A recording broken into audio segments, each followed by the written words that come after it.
Hello YouTube, this is the Wheeze in the park, and I'm feeling pretty good on a Monday afternoon in Lago Vista, Texas.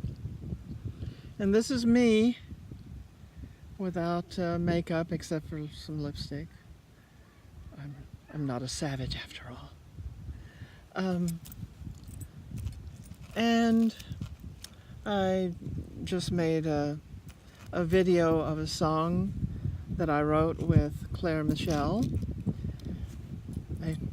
a trans singer-songwriter from Seattle, Washington, who is my music teacher, my singing teacher, and music teacher. She's trying to get me to read music, which I learned many years ago in the last century on the viola, but not singing. So it is a challenge for me, but I will try. Anyway, this is my latest vlog, if you can have a vlog that's not daily, and sort of the state of the body. I don't know how much you can see here. See, nice. Unenhanced breasts, just growing naturally from HRT. So, getting a little bit of shape here, a little of the scoop, and my face, well, at this point I have about 1 part gender dysphoria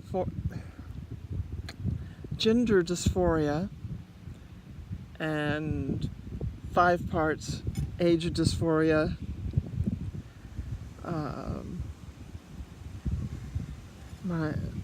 My YouTube friend Marty Pironic says that I should brush my hair in a sweeping bangs to cover my Neanderthal brow, and that's a good idea. But I notice there are women that have kind of prominent Cro-Magnon brows, if not Neanderthal. Lately, my main worry is my sagging chin. I lost weight and lost most of it from my face. So now I have a young body from here on down, and I show my age from here up. Me being 70. Oh well. I suppose I should just get used to it. But the thing is, I was complacent for 35 years when I could have blossomed. But I didn't know. I did not know that I could have done more than I did. And I'm not talking about surgeries. I mean just through staying on the hormones and better diet and exercise. As I say, I could have been stunning. Yeah. Coulda, woulda, shoulda. But, you know, overall, I have a pretty optimistic attitude, and I actually think that I am improving. I had this rash under my eyes, and my ophthalmologist said that it was probably from the eye drops. I have 2 eye drops I take for glaucoma, and that one of them had a a chemical in it that might have caused the red raw rash around my eyes, in the skin under my eyes. And she gave me a prescription, a very expensive prescription for ointment, but it has worked. And even the wrinkles that were developing from my rubbing my eyes so much from it being red are going away. I don't think it will work on the rest of my face and under my chin, but it's helped. And she gave me a prescription for an alternate version of the glaucoma eye drops, so that seems to be going well. And my loose skin in many parts of my body is tightening up, so maybe it will on my face as well. And maybe before too long I will have a bit of a facelift. I don't think it will take much, really. And I suppose I should expect to be kind of jowly at 70 years of age. Actually, I think I look younger than a lot of people, 5 or 10 years younger than me, so. What else shall I talk about? I'm thinking of talking about sex. A subject I know absolutely nothing about. Well, very little. I had a few encounters during my transition period in San Francisco in the 1970s. I think once pre-op, and well, I guess the others were post-op when I came back to Texas.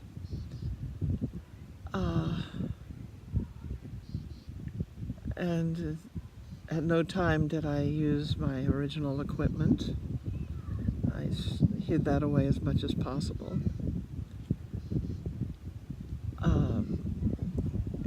And I was stealth for the most part when I moved back to Texas, first to Galveston and then back to Austin.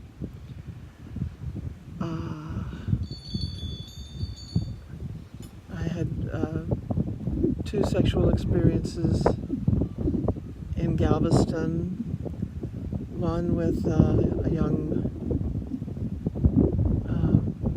Iranian man who left me a big bag of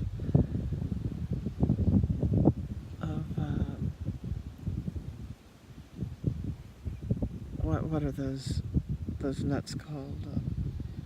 Pistachios. Yes, a big bag of green pistachios, which took me months to finish out, but that was fine.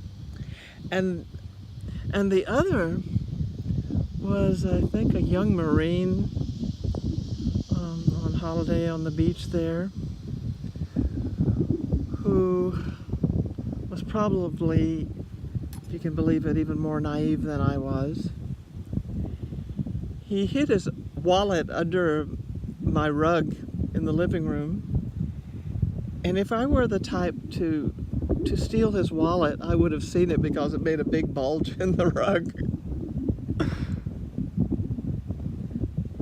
And there was one other encounter with the man who actually loaned me the money for my SRS back in San Francisco when he was divorced from my other friend at the time, and he brought their kids on a trip to Texas, and so we spent some time on the beach, and at one point he and I were alone together, and I suppose he kind of felt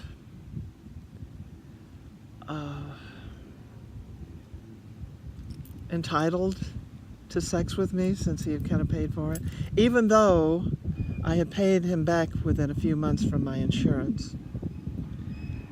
But I didn't resent it at the time, and he asked me why I was so coy about it, and I was. This this was a new experience for me. I was practically a virgin. So, but after those other experiences, I started to worry that I would be found out for being different. You know, people didn't know about transgender so much at the time, but one of my lovers asked me if I was wearing some kind of intrauterine device because I was so shallow. So I eventually I decided, and I never was very sexual anyway, so I just decided it was too much of a risk to take.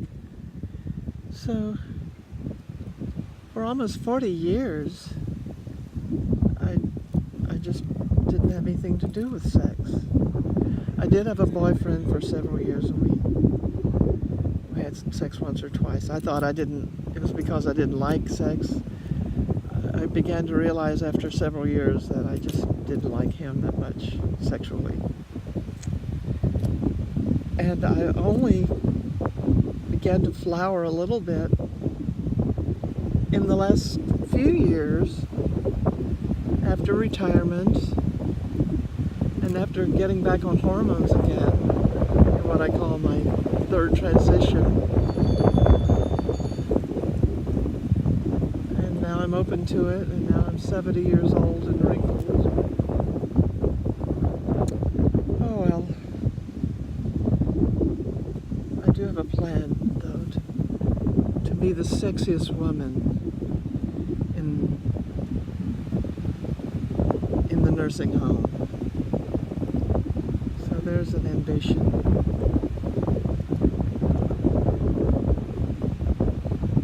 So I suppose that's all I have to say about sex at the moment.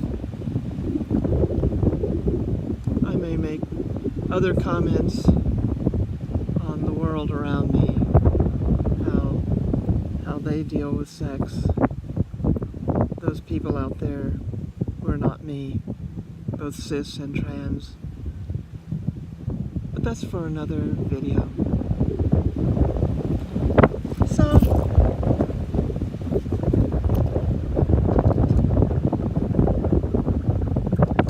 So goodbye, friends on Message and YouTube. This is Louise. Goodbye.